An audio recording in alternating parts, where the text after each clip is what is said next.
Friends, இந்த video நம்ம என்ன பார்க்க போறோம்னாக்கா, நம்ம சவுதி அரேபியால கேஸ் சிலிண்டர் நம்ம எப்படி எடுக்கிறோம் இந்த வீடியோல பாக்குறோம். நம்ம ஊர்ல எப்படின்னு பாத்தீங்கன்னாக்கா, கேஸ் சிலிண்டர் தீர்ந்துனாக்கா நம்ம புக் பண்ணி போடுவாங்க, கேஸ் கம்பெனிக்காரங்க கொண்டு டெலிவரி கொடுப்பாங்க. பட் சவுதி அரேபியால நம்ம இங்க கேஸ் தீர்ந்துனாக்கா, இங்க நம்ம கேஸ் குத்தி இங்க நம்ம எடுத்துட்டு போயிட்டு அந்த சிலிண்டர் கம்பெனில போய் தான் நம்ம அங்கிருந்து பிக் பண்ணி நம்ம தான் கொண்டு வரணும்.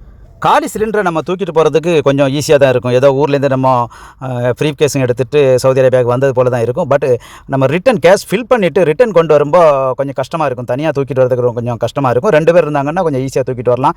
அதுவும் சில ஃப்ளாட்டெல்லாம் 2வது நிலை 3ஆம் நிலை 4வது நிலை வர லிஃப்ட் ஒன்றும் இல்லாட்டாக்கா படிக்கட்டு வழியாக தான் இதை தூக்கிட்டு போகணும். அந்த ஒரு டிஃபிகல்ட்டிஸு இருந்துட்டு தான் இருக்கும். வேறு என்ன ஆப்ஷன் இருக்குதுன்னு பார்த்தீங்கன்னாக்கா, சில டெம்போலெல்லாம் வச்சுட்டு டெலிவரி கொடுக்குறவங்களும் இருக்கிறாங்க. அதே மாதிரி லைசன்ஸ் இருக்கிற சின்ன சின்ன சூப்பர் மார்க்கெட்டுலையும் கேஸ் வியாபாரம் பண்ணுவாங்க. அங்கே போய்ட்டு நம்ம காசு கொடுத்து சிலிண்டர் எடுக்கலாம். பட் அந்த டெம்போவில் வர்றவங்கள்ட்டையும் இந்த கடைகளில் வாங்கும்போதும் கொஞ்சம் ப்ரைஸ் கொஞ்சம் கூடுதலாக இருக்கும்.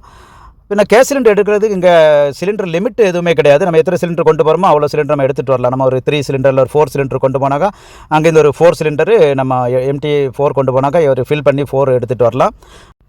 கேஸ் சிலிண்டருடைய ப்ரைஸ் எப்படின்னு பார்த்தீங்கன்னாக்கா, சவுதி ரியால் 37 ரியால் தான் இப்போ currently price. Approximate Indian rupees 925 rupees வரும் ஒரு சிலிண்டருடைய ப்ரைஸு. இந்த வழிமுறையில் தான் சவுதி அரேபியாவில் கேஸ் சிலிண்டர் எடுக்கிறது. தேங்க்யூ ஃபார் வாட்சிங்.